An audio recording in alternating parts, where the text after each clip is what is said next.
students. I've been teaching here for about 20 years now. Some time ago I started to focus on large group instruction, general education, U.S. history courses. So I'll wind up with, on a given semester, somewhere around 350 to 450, 468 students. Where, unfortunately, because of the situation, it's largely a one-way information stream. Not entirely, but pretty much.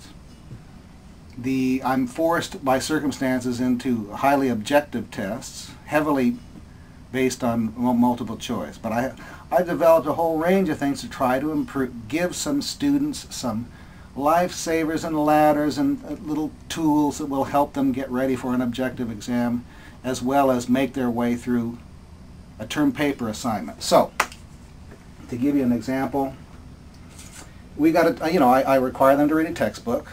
We're covering basically a chapter a week. Chapters are usually 30 pages long. Many of the students are not, they're unwilling and reluctant readers, and we're very familiar with that.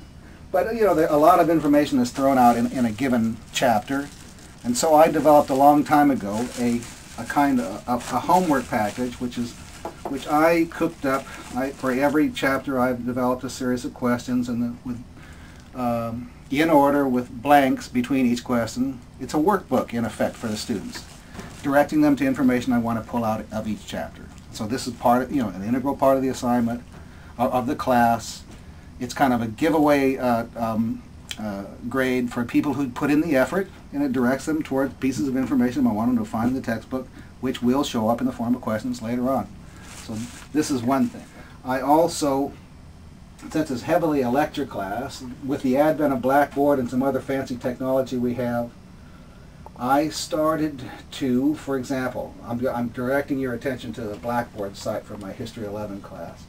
Some time ago, I started to load into a file on Blackboard some kind of pre-prepared lecture outlines, because I know students struggle to take notes in my classes, in my lectures, as I spew out all this information. I saw them trying to write down every single word, and I finally decided one way for me to help them focus on the information and to comprehend the bottom line is to prepare a kind of fill-in-the-blank lecture form.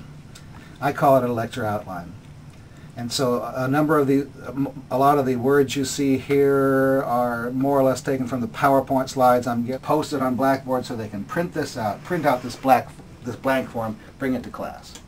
And I think that helps some people, I hope. So they certainly claim it facilitates their note-taking.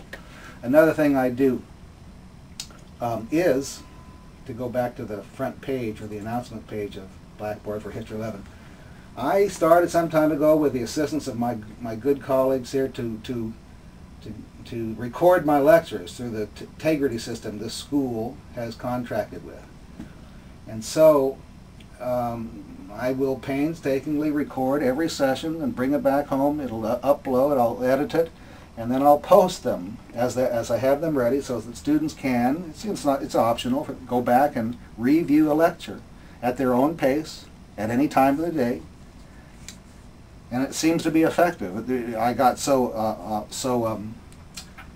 I became so happy with this medium that I have launched a whole online class based on these lectures as the framework for an online class. But a student, this particular class that I'm showing you is a face-to-face class with about 143 people in it. I have loaded up a series of lectures from my chapter 1, 2, and 3, carrying me up to the present. And so someone can go in there and click on this. They can go home on their home computer, click on this particular lecture. Of Asia. Oh, it's a frightening picture. It's grotesque. Anyway, they can do this. So that's part of the picture. I require a 3 to 5 page term paper. I find historical articles written by more or less contemporary historians about various historical issues. And so my term paper assignment is a summary and analysis, compare and contrast of 2 differing historical articles, or two differing articles about some issue of history. I do that because I know what the articles are. It eliminates the possibility of plagiarism because these are prescribed two articles that I know all about. I put them on reserve in the library so there's no copyright problem. Their job is to write a paper about those articles. Their job is to prove to me that they comprehended the articles by summarizing them, and that they exercise some kind of critical thinking as they evaluate the different arguments of the historians, decide which one is the strongest point of view.